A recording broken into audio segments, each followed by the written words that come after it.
కంటే అభ్యుదయం గొప్పది, ధర్మం గొప్పది, నీతి గొప్పది. మన హోదాలు, మన పదవులు, మన ఐశ్వర్యాలు అన్నీ తెల్లారితే ఏమవుతో ఎవరికి తెలియదండి.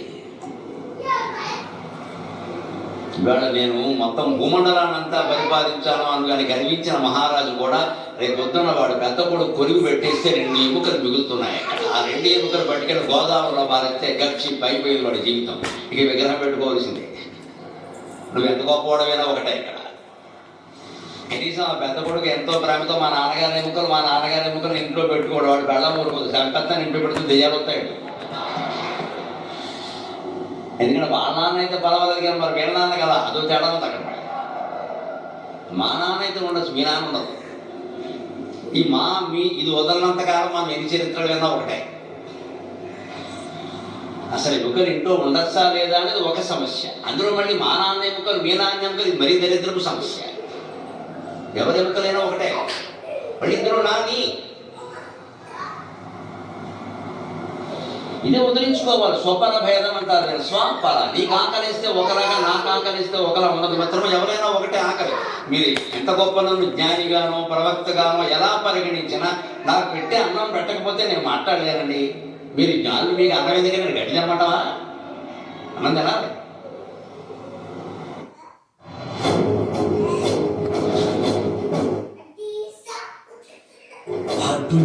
జీవితం తప్పదు. మన ఇంట్లో పనులు మనమే చేసుకోవాలి. మన ఇంట్లో ఎప్పుడైనా పని మనిషి రాకపోతే మా ఆవిడ పని మనిషి రాలా ఊరికే 4 సార్లు అంటే నేనేం చేస్తాను, ఆ 4 ఇలా బాగా నేను దోవేస్తానంట.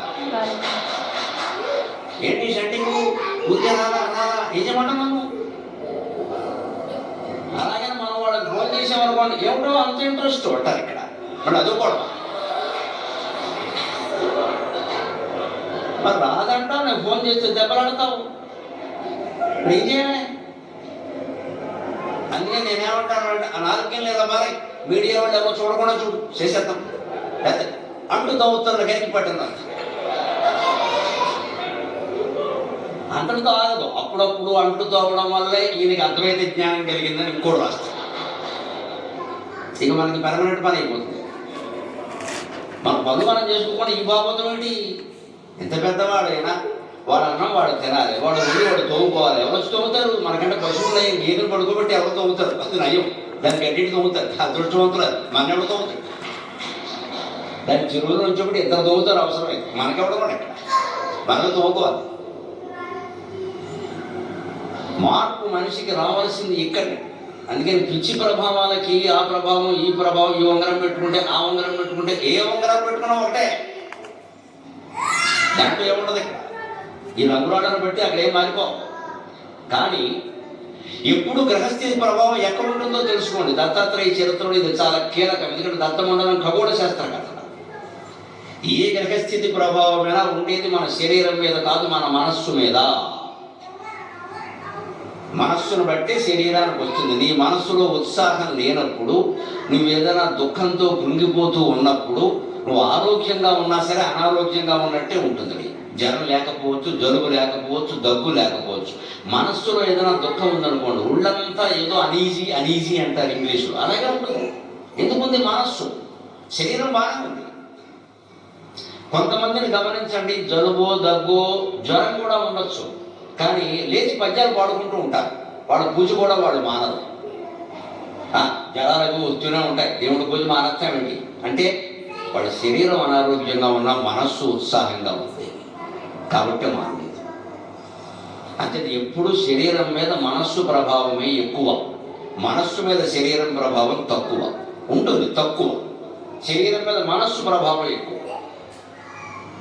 శరీరానికి బాగోలేకపోయినా శరీరం ఇబ్బంది పడుతుంది, మనస్సు బాగా లేకపోయినా కూడా శరీరం ఇబ్బంది పడుతుంది. అంచేత మన జీవితాల్లో మనస్సు ప్రభావమే ఎక్కువ. ఆ మనస్సులో ఎప్పుడు శ్రీ గురుదత్త, జయ గురుదత్త, శ్రీ గురుదత్త, జయ గురుదత్త అనేటువంటి నామం నిరంతరం మనస్సులో నడుస్తూ ఉంటే దత్తాత్రేయుడు ఏ రకంగా అనుగ్రహిస్తాడు అంటే ఆయనే చెప్పాడు దత్త చరిత్రలో.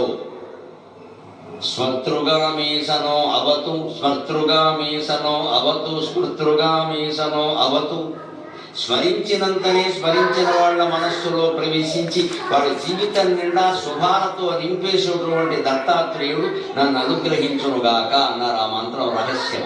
స్మృతృగామి సనో అవతు. స్మృతృగామి స్మరించే వాళ్ళు ప్రవేశిస్తాడు. నువ్వు రామ అంటే రాముడు ప్రవేశిస్తాడు, నువ్వు దత్త అంటే దత్తుడు ప్రవేశిస్తాడు, నమో భగవతే వాసుదేవాయ అంటే వాసుదేవుడు ప్రవేశిస్తాడు, నమ శివాయ అంటే శివుడు ప్రవేశిస్తాడు, వాసవీదేవి నమక అంటే వాసవీదేవి ప్రవేశిస్తుంది. సందేహమే లేదు. నువ్వు ఏది పేర్కొంటే అందరూ దేవతలే. ఇందులో దేన్ని పేర్కొంటావు? సహజంగా మనకి ఇష్టమైన దాన్ని పేర్కొంటాం. నీ ఇష్టం. హిందూ ధర్మంలో ఎప్పుడూ స్వేచ్ఛ ఉంది. ఇంకా కొత్త దేవతలను కూడా సృష్టించుకోవచ్చు, అభ్యంతరం ఏంటి. మనం ఇప్పుడు ఆరాధిస్తున్నటువంటి దేవతలందరూ పూర్వం నుంచి లేరండి.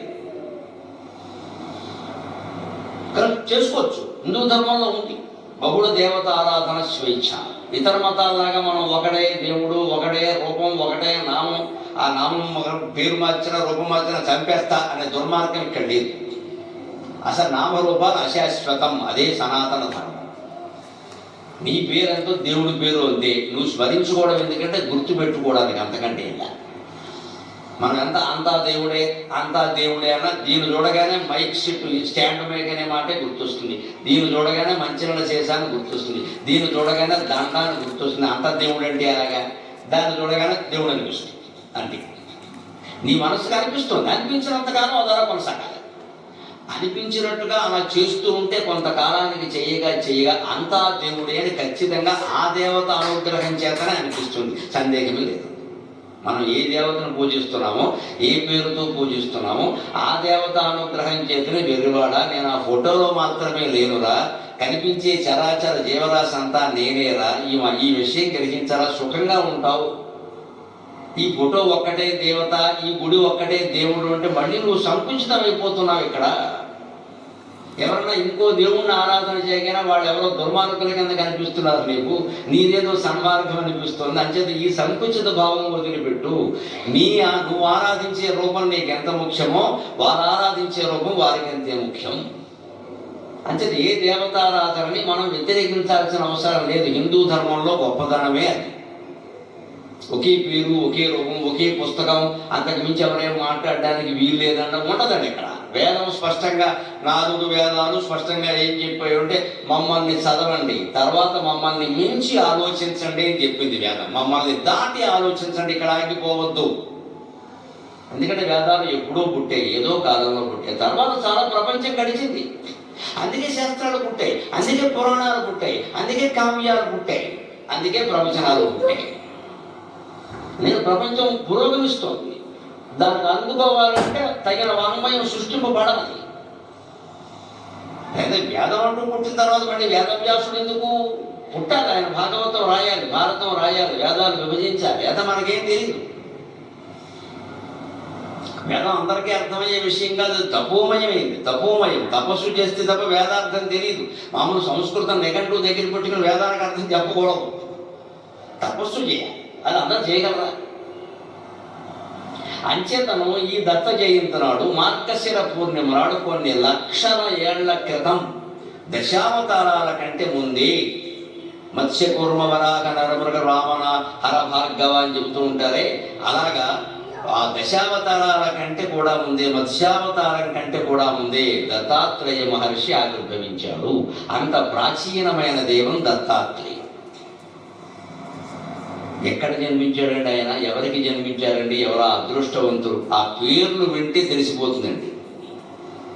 అత్రి మహర్షి, ఆయన భార్య అనసూయ. అనసూయ గర్భంలో దత్తాత్రేయుడు జన్మించాడు. అత్రి మహర్షికి జన్మించాడు. ఎప్పటి వాళ్ళు అత్రి అనసూయ రామాయణ కాలం నాడు కూడా ఉన్నారు, కానీ ఆ కాలం వాళ్ళు కాదు, ఇంకా ముందు వాళ్ళు. రామాయణ కాలంలో ఉన్నారు. రాముడు సీత అత్రి మహర్షి ఆశ్రమానికి వెళ్ళారు. అనసూయాదేవితో సీతాదేవి చాలాసేపు సంభాషించింది. ఆవిడకి బొట్టు పెట్టే అవి కూడా ఇచ్చింది, అంగరాగాలు అవన్నీ. ఆడవాళ్ళకి ఇష్టమైన కొన్ని ఉంటాయి కదా, ఈ మేకప్ సామగ్రి అప్పుడు కూడా ఉంది ఇది కదా. అప్పటికి ఇప్పటికీ తేడా ఏమిటంటే అనసూయ కాలంలో మేకప్ సామగ్రి అంతా సహజంగా తయారైంది, చెట్ల నుంచి తీసుకునేవారు. అనారోగ్యం కలిగించదు. ఇప్పుడు అలా కాదు. మనం జుట్టుకి రంగేసాం, బొగ్గకి రంగేసాం అంటే రంగు పోతుంది, బొగ్గ కూడా పోతుంది. సాయంత్రానికి రంగు పోతుంది, కొన్నాళ్ళలో బొగ కూడా పోతుంది, జుట్టు కూడా పోతుంది. జుట్టుకు రంగేసేవాడు మగ ఆడ అందరూ ఆలోచించండి. కళ్ళకి తొందరగా అంధత్వం వస్తుంది, చూపు కోల్పోతారు. చాలా ప్రమాదకరమైన విషయం. ఆ కెమికల్స్ అవన్నీ బాగా పనిచేస్తాయి, ఒంటి నిండా మచ్చలు వస్తాయి. లోపలికి ఇవన్నీ ఎక్కువసేపు ఆ మేకప్ అలాగే ఉందంటే ఈ చర్మరంధ్రాల ద్వారా లోపలికి ప్రవేశిస్తుంది, క్యాన్సర్కి కారణం అవుతుంది. పరిశోధనల్లో బయటపడిన విషయం, నేనేమీ చెప్పట్లేదు. ఈ విషయం పరిశోధనల్లో బయటపడింది, పత్రికల్లో వస్తుంది. ఈ జుట్టుకి వాడేటువంటి రంధ్రాలకి రకరకాల మేకప్ సామగ్రిగా వాడేవన్నీ, కెమికల్స్, కాస్మెటిక్స్లో వాడేవన్నీ, అవన్నీ కెమికల్స్, రసాయనాలు కలుపుతారు. ఎందుకు అంటే అవి చెట్టు నుంచి తీస్తారు ముందు, కానీ సహజంగా ఉంచరు, నిలవ ఉండాలి కదా, అందుకని కలుపుతారు. ఈ నిలవ ఉంచడమే భారతీయతకి వ్యతిరేకం. నువ్వే నిలవ ఉండవు కదా, ఇవన్నీ ఎందుకు నిలవ ఉంచుతున్నావు? ఇది హిందువు వేసుకునే ప్రశ్న. నువ్వు ఉండవు, నీకెందుకు ఇదంతా పనిలేక. మనం ఈ నిలవ సామగ్రి బాగా అలవాటు పడ్డాం. నిలబెట్టి వస్తువులను వాడడం అనేది విదేశీ సంస్కృతి తప్ప భారతీయ సంస్కృతి కాదు. ఏ పూట కూర ఆ పూట వండుకో, ఏ పూట అన్నం ఆ పూట వండుకో, తక్కువ ఒక కూర చేసుకో. ఎందుకు 4 ఎందుకు పని లేక? అనవసరంగా శ్రమ. ఒక్కటి చేసుకో, ఆ ఒక్కటి శుభ్రంగా వేడిగా చేసుకో. మా ఇంట్లో నాకు నిబంధన అంటే నేను ఆచరించే చెబుతున్నా, 3 ఐటమ్స్ మజ్జిగతో కలిపి. మజ్జిగ 3వది, 4వ చేస్తే ఆవిడే పిల్లలు తినాల్సిందే, నేను తిన్నాం పక్కన పెట్టి. అంతే. ఎందుకంటే ఓసారి అవకాశం ఇచ్చి మళ్ళీ చేసేస్తారు ఇవన్నీ. మొదట గట్టిగా ఉండాలి బాగా. నేను తిన్నాం, అబ్బాయి మీకు చాలా ఇష్టమని చేశాను, నువ్వు తినడం నాకు ఇష్టం, నమశివాయ తీసేయి విజయగా. మజ్జిగతో కలిపి 3. దీనివల్ల ఏమిటంటే ముందు ఆడవాళ్ళకి శ్రమ తగ్గుతుంది. 2వది, ఆ చేసేది వేడిగా చేస్తారు హాయిగా. 4, 6 అన్నాం అనుకో, 4 రోజుల పాటు అవే పడతారు, సప్తాహం. చెప్తారంటే వాళ్ళు కూడా 4 ఎక్కడి నుంచి చేస్తారు, మళ్ళీ రాత్రి కూడా చేస్తాడు. అందుకని రాత్రిపూట ఏదో వేపుడో పచ్చడి వేసుకుని చారో మజ్జిగో పోసుకుని తినేసి, పొగలేదో కాస్త పప్పు కూర పెరుగు పోసుకుంటే అయిపోయాయి. దీనికి మళ్ళీ ముద్దపప్పు ఒకటి, కలకలపప్పు ఒకటి, వేపుడు ఒకటి, కూర ఒకటి, ఇన్ని కావాలా అదో పూటకి? ఎప్పుడు తద్దినాలు పెట్టేటప్పుడు చేస్తారు, అనవసరంగా చేయకూడదు ఇవన్నీ. ఎక్కువ పదార్థాలు చేస్తున్నప్పుడు తద్దిన పెడుతున్నారు అనమాట, అనవసరంగా పెట్టకూడదు. అలా తక్కువ చేసుకోవాలి, ఎప్పటికప్పుడు అయిపోవాలి. సుఖంగా వేడిగా తిన్నాం, ఆరోగ్యం బాగుంటుంది. అందుకని అనసూయ అంగరాగాలు ఇచ్చింది, లేపనాలు ఇచ్చింది సీతాదేవికి. ఆవిడ ఏకంగా లంకకి రావణాసుడు ఎత్తుకుపోయే వరకు దాచుకుంది పరశాలలో. అంత ఇష్టం, ఎందుకంటే అనసూయ ఇచ్చింది. ఇచ్చినప్పుడు మహాసాక్షి ఆవిడ ఇచ్చింది. 12 ఏళ్ళు భూమండలం అంతా వర్షాలు కురవక భయంకరమైన కరువు వస్తే అనసూయ కేవలం తన పాతివ్రత్య శక్తి చేత, తన తపశ్శక్తి చేత వర్షాలు కురిపించింది. అంతటి మహాసాధ్వి అనసూయ. అందుకే ఆవిడ గడుపును జన్మించాడు దత్తాత్రేయ మహర్షి. నేను పుట్టాలంటే నా తల్లి ఎంత యోగ్యురాలే ఉండాలి అనుకున్నాడు. ఎవరికి జన్మించాడు? అత్రి మహర్షికి జన్మించాడు. ఈ పేరు గమనించండి, అత్రి అనసూయ. అత్రి అంటే అర్థం ఏమిటి? అతీత, అతీతంగా ఉంటాడు. వేటికి? త్రిగుణేభ్య అతీత అత్రి. సత్వగుణం, రజోగుణం, తమోగుణం, ఇవి 3 మనిషిని నడిపిస్తూ ఉంటాయి. ఎప్పుడు జంతువులైనా ఇవే నడిపిస్తాయి. కాకపోతే వాటికి ఆ విషయం తెలియదు, మనకి తెలుసు. అంటే మనలో కూడా పూర్ణంగా తెలిసిన వాడు తక్కువే, సగం తెలిసిన వాళ్ళు ఎక్కువ, ఏమీ తెలియని వాడు ఉన్నారు. ఒకప్పుడు సత్వగుణంలో ఉంటాం, ఒకప్పుడు రజోగుణంలో ఉంటాం, ఒకప్పుడు తమో గుణంలో ఉంటాం. అందుకే భారతం, రామాయణం లాంటి వాటిలో కొన్ని పాత్రలను చూస్తే ఒకప్పుడు చాలా మంచివిగా కనపడతాయి, ఇంకొప్పుడు అవే చెడ్డవిగా కనపడతాయి. అవి విశాలంగా ఆలోచించే అంటే అర్థం ఏంటి? సత్వగుణంలో ఉన్నాయి. అదే పాత్ర గాంధారో, కుంతో, సీతో, లేకపోతే ఇంకో అనసూయ, ఎవరైనా సరే ఏదో ఆవేశంలో మాట్లాడారంటే రజోగుణానికి లోనయ్యారు. లోనవ్వకూడదని ఏం లేదు ఇక్కడ, అవుతారు. ఎంత వాళ్ళైనా లోనవుతారు. సీతాదేవి వనవాసానికి వెళ్తున్న రాముడు అంది, నేను కూడా వస్తానంది. వద్దు, నువ్వు వస్తే ఇబ్బంది, నేను చెప్తున్నాను కదా, మాకే ఇది పెద్ద పని, ఇది శిక్ష, మేము వెళ్ళాలి. మళ్ళీ ఆడాలను కూడా తీసుకెళ్తే అలాగా రాక్షసుల దృష్టి అంటే నీ మీదే ఉంటుంది. ఇప్పుడు నేను కాపలా కాసుకోవడమే మాకు పని ఇక్కడ. నేను లక్ష్మణుడు పెడితే ఏదో వెళతాం వచ్చేస్తామంటే ఈవిడికి వెళ్ళాలనుంది. అందుకని ఏముందో తెలుసా, నువ్వు అసలు మగాడవేనా, మా నాన్న నేను దిగి పెళ్లి చేసేయండి అడిగింది రామాయణం చదువుకోండి. शादी सीजन आ गया, तैयारी तो करनी पड़ेगी। ओह नो, मेरा फेवरेट सूट दाग कैसे रह गया? जिद्दी दाग के लिए डिटर्जेंट के साथ जस्ट एड वैनिश, बस 50 ml वैनिश डालो और दाग गायब, कलर्स भी same, ready to shine, stain free and brighter. 15% increment बढ़िया तो है। पैसे के पीछे मत भाग, slow and steady wins the race. तुझे कछुआ बनना है या खरगोश?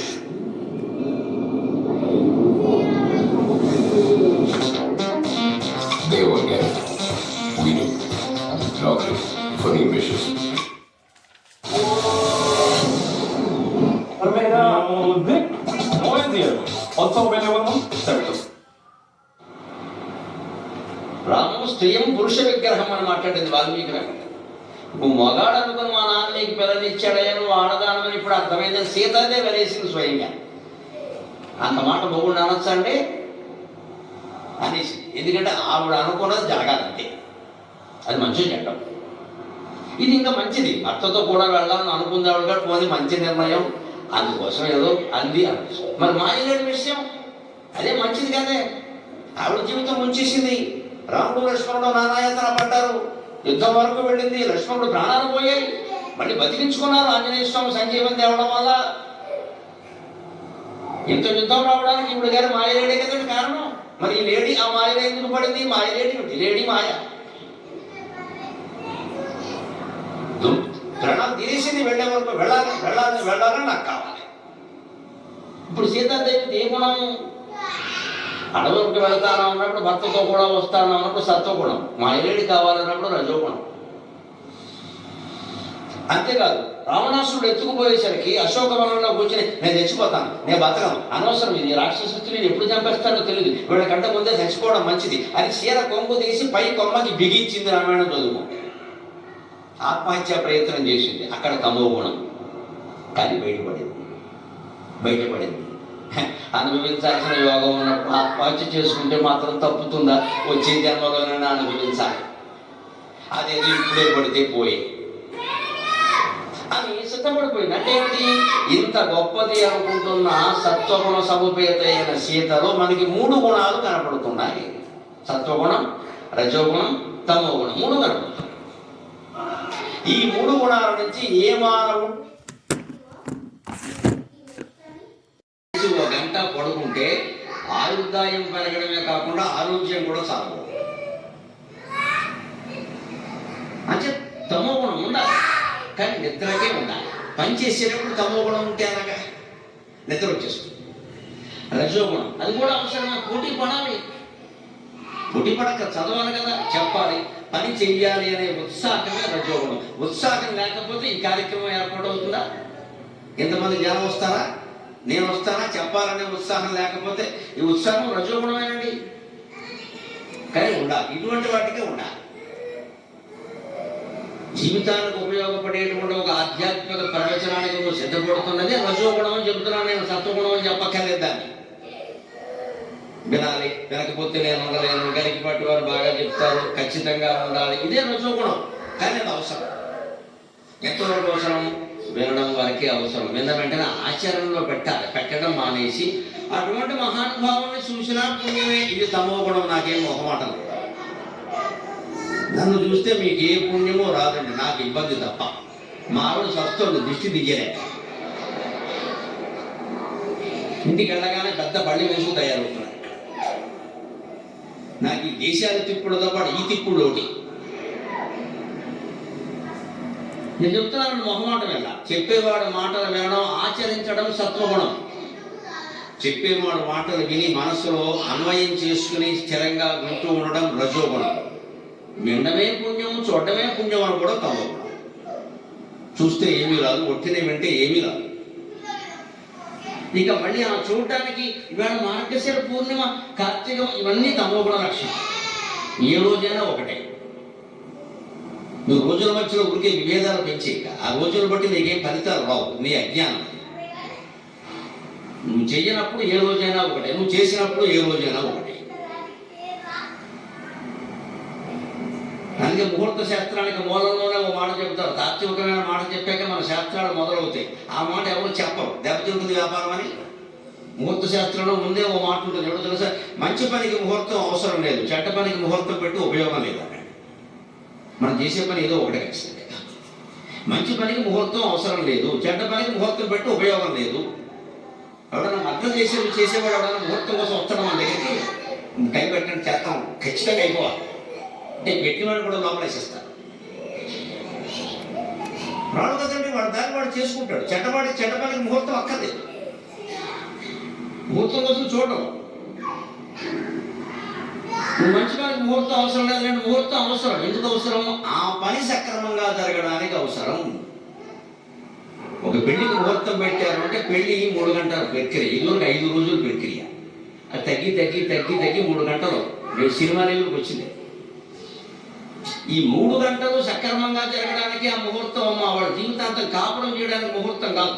వాడు దెబ్బలాడుకుని విడిపోతే మాకు పురోహితం రాకండి, మాకు సంబంధం లేదు, వాళ్ళు దెబ్బలాడుకున్నారంటే.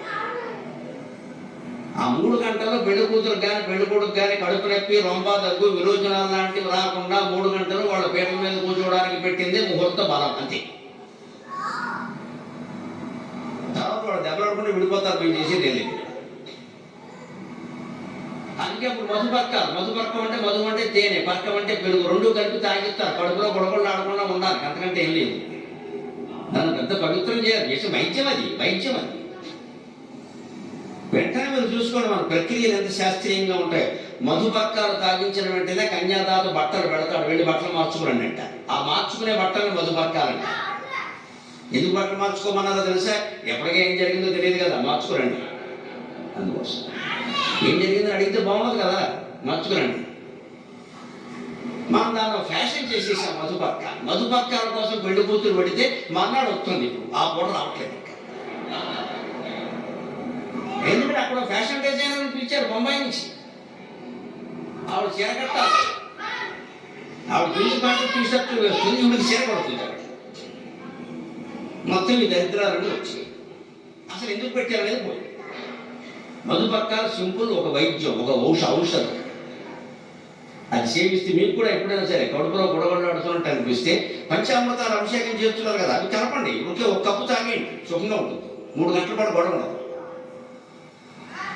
పాలు, తేనె, నెయ్యి, పంచామృతాలు అభిషేకానికి ఏమి వాడతారో అవి కొద్దిగా, మరి ఓ చెంబు కాదు, చిన్నదింత. ఉడికి ఉగాది పచ్చడి అన్నట్టుగా కొద్దిగా పంచామృతాలు కలిపి సేవించేస్తే మీకు ఆ 3 గంటల 4 గంటల కార్యక్రమం వెళ్ళిపోతుంది. ఏదో పెళ్లికి బయలుదేరారు, అక్కడ మళ్ళీ 4 గంటలకు కాదు రారు మీరు, అక్కడ 3-4 గంటల కార్యక్రమం ఉంది. పట్టు చీర కట్టుకుని బయలుదేరారు, పట్టు పంచలు కట్టి ఏవో డ్రెస్సులు వేసారు, మధ్యలో కొంచెం కడుపులో గొడవలు నడుపుకుని మధ్యాహ్నానికి ఇబ్బందిగా ఉంది. ఆ తేనె, పెరుగు కలిపిన మిశ్రమం పంచామృతాల మిశ్రమం అంటారు, పంచగవ్యం అంటారు, సేవించండి, వెళ్ళిపోండి. ఏం కుదరదు, మీరు మళ్ళీ ఇంటికి వచ్చేకే అని ఏం ఇబ్బంది. ఓ 3-4 గంటలకు కాసేసుకోండి. ఇందుకోసం అందుకే వెంటనే మధుపర్క. అది కన్యాదాత పెట్టాలని ఎందుకన్నారు? పెళ్లి ఎక్కడ జరుగుతుంది? కన్యాదాత ఇంట్లో జరుగుతుంది. సాధారణంగా ఆడపిల్ల వాళ్ళ ఇంట్లో పెళ్లి జరుగుతుంది, మగపిల్ల వాళ్ళ ఇంట్లో చేయరు. మరి అక్కడికి వచ్చిన వాళ్ళకి ఆయన పెట్టకపోతే ఎవరు పెడతారు మాటలు? అందుకని ఆయన పెట్టమాట అంతే. అవి చాలా మామూలు చౌకబట్లే పెట్టాలి, దాని ఖరీదుతో పనే లేదు. అక్కడ ఇంత గొప్ప ఆచారాలు మనం అంత ఉన్నదంతా విజ్ఞానం, జీవితం, అవసరం, వైద్యం, ఇదే అంతా. అదే హిందూ ఆచారం. ఇప్పుడు హిందూ మతం అంటే ఎలాగంటే హిందూ ధర్మం, లైఫ్ స్టైల్, జీవన శైలి. అటువంటిది ఎప్పుడు గ్రహస్థితి ప్రభావం మన మీద ఉంటుంది అని అలా చేయాలి. అందుకే ఎక్కడ త్రిగుణాలకి అతీతంగా ఉన్న వ్యక్తికి అనసూయ భార్య అయింది. అనసూయ అంటే అసూయ లేకపోవుట. మనం అందరం బాధపడేది 6 రోగాలతోనే కదండి. అరిషడ్వర్గం అంటారు, 6 రోగాలండి. రొంప, దగ్గు, జలుబు, కరోనా సహా ఏది రోగం కాదు. ఈ 6 ఎక్కువ రోగాలు: కామం, క్రోధం, లోభం, మోహం, మదం, మాత్సర్యం. ఆ మాత్సర్యమే అసూయ. ఎందుకు వస్తుంది నీకు మాత్సర్యం, అసూయ ఎందుకు వస్తుంది? అసలు ఇంత కార్యక్రమం జరిపాను, నేనేదో నాకు తెలుసున్న పేరోడు చెప్పాను. రేపు పొద్దున్న నాకు వీళ్ళు ఏం మాట తెలుసు, ఆయన పేరు ఎందుకు చెప్పాడు, మన పేరు చెప్పలేదంటే ఆయన వచ్చేసింది. నీ దృష్టి అంతా ఎక్కడుందంటే నీ పేరు నేను చెప్పలేదు అని ఉంది తప్ప నేను 2 గంటలు చేసిన ఉపన్యాసం చక్కగా అయిపోయింది మొత్తం. నీ పేరు చెప్పాల. మనం అది ఇదే ఆలోచన చేస్తాం ఖచ్చితంగా. ఇంకోటి వెంటనే పక్కన తయారవుతాడు. ఈ ఆయన చెప్తే కదా తెలిసేది, ఇంక చెప్పాలి, మరి ఆయన ఏం చేస్తాడు, ఈ చెప్పకుండా తగ్గుకుంటాడు. అప్పుడు మొత్తం కార్యక్రమం ఏమైంది, దత్తాత్రేయుడు గురుదత్వం గోవింద గోవింద, మన అహంకారాలు మిగిలాయి. వాస్తవాలు మాట్లాడటమే నాకు అలవాటండి. నేను ఖచ్చితంగా ప్రతి చోట ప్రవచనం ఇవ్వగానే 3వ రోజు వెళ్ళిపోయేటప్పుడు రైలు ఎక్కేటప్పుడు ఒక మాట మనసులో అనుకుంటా, మళ్ళీ మన వీళ్ళు పిలవరు అనుకుంటాను. మనం చెప్పేవి చాలా ఖచ్చితంగా ఉంటే చాలా మందికి నచ్చవు. వాళ్ళు డబ్బులు ఇచ్చి తీర్చించుకుంటారా ఎవరైనా అని చెప్పి పిలవు అనుకుని పెడతాను. ఇంటికి వెళ్ళాక అప్పుడు అడుగుతుంది, బాబు ఏమంటే ఎలా జరిగిందండి, మళ్ళీ పిలవరంటాను. సూర్యోదయంలాగా నీ జీవితాన్ని వెంటాడుతూనే ఉంటుంది. నీ జీవితాన్ని వెంటాడుతుంది ఖచ్చితంగా. నీకు నచ్చచ్చు నచ్చకపోవచ్చు, ఇవాళ కాకపోతే వేరే సంవత్సరంలో నచ్చుతుంది, వేరే జన్మలో నచ్చుతుంది. అందుకని సత్యం చెప్పిన వాడు ఎప్పుడు చిరస్థాయిగా మిగులుతాడు, సందేహం లేదు. అంచేత ఋషివాక్యాన్ని సత్యంగా తెలియజేయడమే మన పని తప్ప వ్యక్తులని, సంఘాలని, సంస్థలని సంతోషపెట్టడం మన పని కాదు. ఎవరిని ప్రశంసించడం కోసం మనం ఒక మాట చెప్పం, ఎవరికో కోపం వస్తుందని చెప్పవలసిన మాట చెప్పకుండా ఉండం, హాయిగా చెప్తాం. ఎందుకంటే మనకి ఏ కోరిక లేదు, ఏ భయం అంతకంటే లేదు. కోరిక భయము లేనివాడు ఎవడు ఏం చేయదు. ఏం జరిగినా సిద్ధంగానే అభ్యంతరం లేదు. ఇంకేం చేస్తారు? అప్పుడే ఖచ్చితమైన మాట్లాడటప్పుడు వస్తుంది. లేదా అర్థం కాదు. ఈ చరిత్రలు ఎన్ని చెప్పినప్పుడు నేనా దత్తాత్రేయ చరిత్ర నేను మొదటి వాడినా, ఎంతమంది చెప్పారు? మనం అలాగే ఉన్నామంటే అర్థం ఏంటి? Receiving point. విద్యుత్ ఉన్నప్పటికీ, ప్లగ్ బాగానే ఉన్నప్పటికీ, సాకెట్ బాగానే ఉన్నప్పటికీ, నువ్వు ఆ టేబుల్ ఫ్యాన్ మైకో పెట్టావు కదా, అది సరిగ్గా లేకపోతే లాగదు. నేను ఎంత బాగా చెప్పినా మీరు సరిగ్గా తీసుకోకపోతే ఉండదు, అది పోతుంది. అది మీ చేతుల్లో ఉంది, నా చేతుల్లో లేదు. మీకు అందరికీ అర్థమైందా, బాగుందా, ఆచరించారా నేను అడగలేనండి, ఎంతమంది అడుగుతానండి? అది మీరే ఆలోచించుకోవాలి. అందుకే మన కడుపులు కూడా పుట్టే పిల్లలు దత్తాత్రేయులాగా ఉండాలి అంటే మనం అనసూయనం కావాలి, అసూయను విడిచిపెట్టాలి. ఎవరికి పేరు వస్తే మనకి కార్యక్రమం జరిగింది, బాగుంది కదా, సంతోషిద్దాం. జ్ఞానం అందరికీ అందింది కదా, అందుకోసం ఎవరో ఒకరు పూనుకోవాలి కదా, అంచేత మనం సంతోషిద్దాం. ఇది అనసూయాతత్వం అంటే. ఈ అసూయను ముందు జయించి మనలో అసూయ లేకుండా చేసుకోవాలి. అప్పుడు అత్రిని అనసూయ వరించింది. అత్రి భర్త, అనసూయ భార్య. నువ్వు త్రిగుణాలకి అతీతంగా ఉండే ప్రయత్నం చేస్తే అసూయ అప్రయత్నంగా నిన్ను వరిస్తుంది. ఇంకేం ఆలోచించక్కర్లా. అనసూయ నీకు భార్య అయిపోతుంది, నువ్వు అత్రివి కాబట్టి. అనసూయ మరొకరికి భార్య కాదు, అత్రికి తప్ప. అంటే అసూయ పోవాలి అంటే సత్వరజస్తమో గుణాల 3 నుంచి బాగా ఎదగాలి మనం. ఈ 3 మధ్య ఉండే చిన్న తేడా ఏమిటంటే దీపం ఉంది, ఆత్మజ్యోతి దీపం. లోపల వెలిగే ఆత్మ నేను నేను అని స్ఫురిస్తుంది, అది దీపం, జ్యోతి. ఆత్మజ్యోతి అంటారు కదా, అది దీపం. దీపం మీద మీరు గాజు కుప్పె పెట్టారనుకోండి, చిమ్మిని కొంత కప్పేసింది, కానీ కాంతి కనపడుతూనే ఉంటుంది. అదే సత్వగుణం. సత్వగుణం కూడా ఆత్మని కప్పేస్తుంది, కానీ జ్యోతి కనపడుతోంది. పర్వాలేదు, బాగా కనపడుతుంది. పూర్తిగా కాదు, కానీ బాగా కనపడుతుంది. అయితే ఇంకా చెప్పాలంటే ఆ కాంతి పక్కకి చెదిరిపోకుండా గదంతా వ్యాపించడం కోసమే మనం బల్బు పెట్టాం. లేకపోతే ఎందుకు పెడతాం? మామూలు దీపం పెట్టేవాళ్ళం కదా, దీపం పెడితే ఆరిపోతుంది. దానికి బల్బు చిమ్మిని ఎందుకు పెట్టామంటే అది పక్కకి వెళ్ళకుండా మనం అనుకున్న గదంతా వ్యాపించడానికి పెట్టాం. అంచేత నీ లక్ష్యం నెరవేరింది. కానీ దీపం వెలిగేది అందరి కోసం తప్ప నీ కోసం తప్ప. అక్కడ దాన్ని బంధించాం. అంటే సత్వగుణం కూడా బంధిస్తుంది, కానీ కొంత ప్రయోజనం. రజోగుణం ఎలాంటిదంటే అదే వెలుగుతున్న దీపం మీద ఒక కోళ్ళ గంప కప్పామనుకోండి, జల్లెడ్లా ఉంటుంది, చిల్లులు ఉంటాయి, అటువంటి గంప కప్పామనుకోండి, అది రజోగుణం. దీపం కనపడదు, కానీ పూర్తిగా కనపడదనడానికి వీల్లేదు. ఆ గంప చిల్లుల్లోంచి కాంతి బిందువులు కనపడుతూ ఉంటాయి. చిమ్మిని కంటే కొంచెం తక్కువ, ఇంకా తక్కువ. చిమ్మిని ఉన్నప్పుడేమో వెలుగు స్పష్టంగా ఉంటుంది. గంప కప్పగానే చాలా భాగం పోయింది, 75% పోయింది, కానీ పావలా కనపడుతుంది. అదే అది రజోగుణం. అదే దీపం మీద నువ్వు కొండ మొదట్టేమనుకో, మొత్తం గోవిందా, ఏమీ కనపడదు. లోపల దీపం ఉందా లేదా తీసి చూడాల్సిందే. తమో గుణం దీపం మీద మూత పెట్టిన కొండ లాంటిది. రజోగుణం దీపం మీద మూత పెట్టిన గంప లాంటిది, సత్వగుణం దీపానికి ఆధారంగా పెట్టిన చిమ్మిని గాజు కుప్పి లాంటిది. ఏం చేయాలో వెళ్ళదు. అంటే సత్వగుణం మన భగవంతుడికి దగ్గరగా చేరుస్తుంది, తమో గుణం దూరంగా గెంటేస్తుంది.